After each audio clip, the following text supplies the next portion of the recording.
El 11 de octubre, ayer, va con retraso pero llega, un 11 de octubre de 1990, este señor era protagonista de un hecho que a la larga marcaría la historia del grunge y de la música, obviamente lo conocen, y muestro también esto, que es el resultado de la primera participación de David Eric Grohl, que un 11 de octubre de 1990 realizaba su primer show en vivo con Nirvana. Para mí un hecho trascendente, 35 años. El show de Dave Grohl como baterista oficial de Nirvana se dio en The North Shore Surf Club en Olympia, Washington, y marcó a fuego a Nirvana porque se convirtió en el baterista oficial de la banda. De hecho, comentaba Chris Novoselic que apenas audicionó, en 2 minutos dijeron, este tipo es el baterista. Y Cobain también dice, Chris y yo hemos estado tocando por 4 años y medio con un puñado de bateristas diferentes. Esta es la primera vez que sentimos que es el baterista definitivo. La banda finalmente se completó. Fíjense la importancia, o cómo, primero, cómo impresionó Dave Grohl en esa audición a Cobain y a Novoselic, y se convirtió definitivamente en el baterista de Nirvana. Es como sucede con los Ramones. Los Ramones, el baterista original es Tommy, obviamente, pero el que quedó marcado a fuego es Marky. En el caso de Nirvana también tuvieron varios bateristas. De hecho, el anterior, Chad Channing, había grabado Bleach y no estaban conformes Kurt y Chris con la forma de tocar de Chad, y Chad a su vez no estaba muy contento en la banda, así que mutuo acuerdo, uno quiere creer, bueno, se dieron las manos, se agradecieron mutuamente y hasta la vista baby. Y ahí comienza el proceso de búsqueda de baterista. Tocó por un tiempito nomás como baterista justamente de Nirvana, Dave Peters, que es el baterista de Matt Honey, muy amigos de los Nirvanas, obviamente, de la escena, uno de los pioneros, precursores, Matt Honey, del grunge. Y Buzz Osborne, ese gran músico de Melvins, una banda de culto.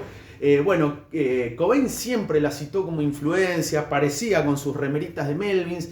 De hecho, tocó alguna vez como invitado en los comienzos de Nirvana. Y Cobain y Novoselic siempre dijeron que esa banda y Pixies fueron como sus faros. Buzz Osborne fue el que lo presentó a Dave Grohl. Le dijo, hay un batero muy bueno en una banda hardcore llamada Scream, pruébenlo. Justo se había disuelto Scream, como la película, se había disuelto la banda y le vino como anillo al dedo a Dave Grohl que ya Nirvana se estaba haciendo un nombre en la escena, e incluso ya estaban grabando o empezando a grabar los demos que luego constituirían justamente Nevermind. Habían comenzado ya con Batch Big a hacer esos primeros demos y no cerraba la idea de Chad Channing como baterista. Entonces, bueno, cuando se presenta Dave Grohl, dijeron, acá está, este es el elegido, él va a ser el responsable de la batería, y vaya que cubrió bien el puesto, que estuvo justamente en Nevermind, en Inútero, y muchos pensábamos cuando descubrimos Nirvana que era el baterista de toda la vida, y no era así. Acá hay una muy buena crónica, en realidad un texto, podríamos decir, histórico de Foo Fighters, que sale en el 97 en la querida revista Madhouse. Acá lo muestro, están los Megadeth en la tapa, de Eugenia Tabano, y va contando más o menos cómo se va armando Foo Fighters, cómo fue ese proyecto y todo lo que representó para Dave Grohl armarlo con la tragedia de Cobain ahí. Bueno, él comentaba que había comenzado a tocar la guitarra de chico, pero lo que lo marcó a fuego es la batería. Lo único dice que quería hacer era tocar como Kid Moon, pero con el estilo de pedal de John Bonham. De hecho, uno ve los videos, las presentaciones de Nirvana y la forma de tocar, bueno, cuando despunta el vicio de Dave Grohl, no sé, en The Crook Vultures o con los Queen of the Stone Age, cuando toca la batería es impresionante, es un pulpo desquiciado. Pero bueno, es interesante esta investigación y estos textos de Eugenia Tabano, porque dice después, en 1984 grabó un demo con la banda punk Freak Baby, pero haciéndose cargo de la guitarra. Ella parecía la guitarra en su vida. A partir de ahí empezaría lo que él llama su hardcore dream, su sueño hardcore. El submundo del hardcore y el punk fue el que le dio lugar y lo vio crecer como músico. Pasó por bandas como Mission Impossible hasta llegar a Scream, su primer grupo importante como baterista. Scream lo llevó de gira, lo convirtió en un profesional y le dio la bendita oportunidad de que una banda llamada Nirvana lo llamara para suplantar al baterista en ese entonces, Chad Channing. Pero bueno, es muy interesante porque con Scream grabaron algunos demos.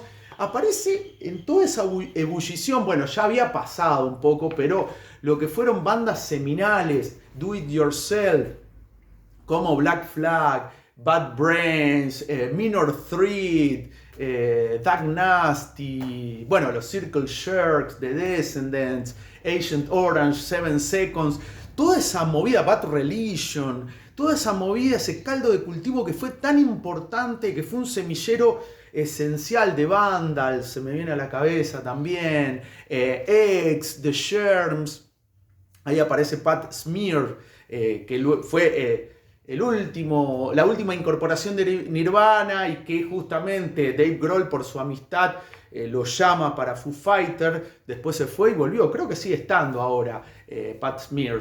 Pero bueno, todas esas bandas que fueron importantísimas, que hicieron un trabajo de hormiga y con la independencia a cuestas para después ser justamente primordial para la salida de otra generación de bandas.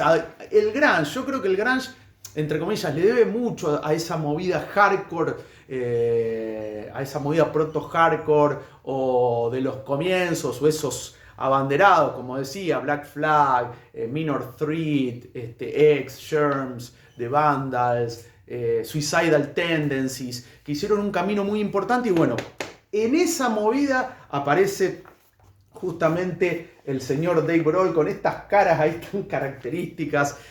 Creo que es del video, está personificado en el video de Learning to Fly, que es un temazo de Foo Fighters. Y bueno, justamente este disco, ¿qué hubiera pasado si lo grababa Chad Channing o si quedaba Dave Peters y no llegaba justamente Dave Grohl? Bueno, es una ucronía, ¿qué hubiera pasado?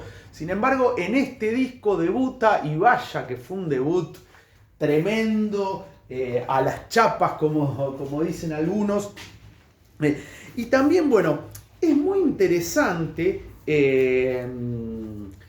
la idea que tenía Dave Grohl de Nirvana, porque él dice, primero le llamó la atención, cuando le avisa a Buzz Osborne de esta audición, fue volando, tac, tac, tac, tac, como decía, Novoselic y Cobain dijeron, este es el indicado, este es el elegido, no tardaron mucho.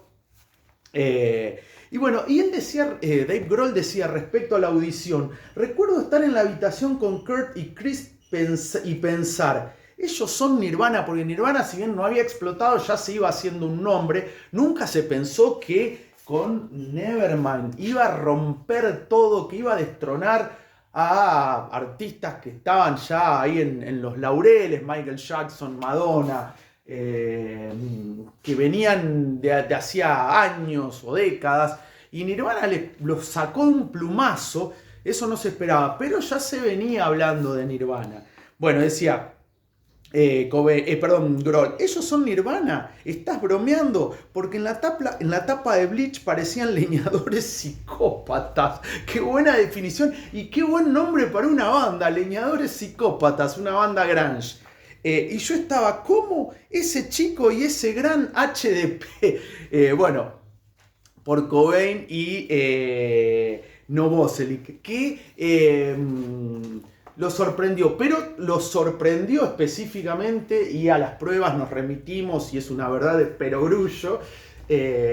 Sorprendió Grohl a Cobain y Novoselic, que quedaron fascinados, flasheados, anonadados con la forma de tocar. Bueno, decía, su influencia es Keith Moon, que para mí es uno de los mejores bateristas de la historia, y la forma de tocar el pedal de John Bonham, o sea que dinamita pura, y eso se demuestra en la forma de tocar, de aporrear la batería. Y bueno, y también en los videos, eso que alguien que toca tan salvaje la batería, salvajemente, tiene que tirarla, desparramarla, como hacía Keith Moon, como hacía Rat Scabies de Damned, también otro gran batero. Tiraban toda la bosta, que va a estar ahí. A mí me encantan esos bateristas, a mí me encantan esos tipos que hacen unos solos aburridísimos y uno se duerme, sino esos salvajes que te rompen todo. Esa es la que vale, además de ser un gran baterista, con mucha técnica. Una cosa no invalida a la otra, como el caso de Keith Moon, por ejemplo, o Rat Scabies. Para todos aquellos que quieran ver un poco esto, hay una página norteamericana en Facebook e Instagram que se llama The Year Grunge Broke, el año que el grunge rompió sería. Es muy interesante, se sube muchísima data, cosas que uno no conocía.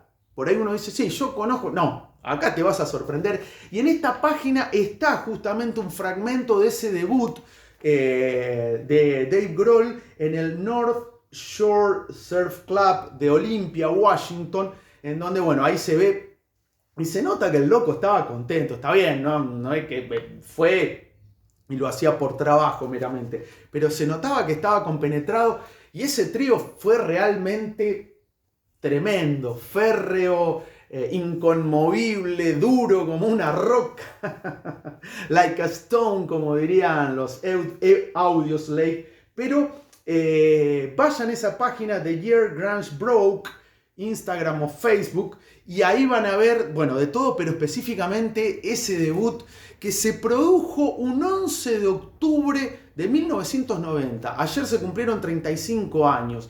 ¿Cuál es tu canción favorita de Nirvana, de Dave Grohl o de Foo Fighters? Bueno, yo particularmente amo los dos discos, los tres de Nirvana, pero los dos. Si me das a elegir, como dirían los chunguitos, obviamente voy a elegir siempre Nirvana, Foo Fighters, que me gusta, pero como Nirvana no hay. Y bueno, la forma de tocar la batería se nota, la diferencia que hay entre Bleach y Nevermind, y también In Utero, los dos últimos en los que participó justamente Grohl, a diferencia de Chad Channing, se nota la diferencia y el salvajismo que agarró con ese muchacho que entró a los 21 años, era un pibe, venía de tocar, como decían, Scream, y ahí pasa Nirvana, y de ahí a los 22 años era exitosísimo, como diría alguien. Pero ¿cuál es tu canción favorita de Nirvana? ¿Era Dave Grohl o de Foo Fighters o de Provost o de Them Crooked Vultures?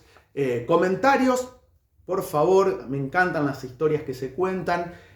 Algún show de Foo Fighters, si alguien fue a ver a Nirvana en el 92 cuando tocó en Vélez, el día de Calamity Jane, por favor. Comentarios, un me gusta, suscripción, todo sirve, todo vale, todo se agradece. Pero ¿sabías que un 11 de octubre, un día como ayer del año 1990, en Olympia, Washington, debutaba como baterista oficial de Nirvana el que sería la postre, él con mayúscula, baterista de la banda, el señor David Eric Grohl, el gran Dave Grohl?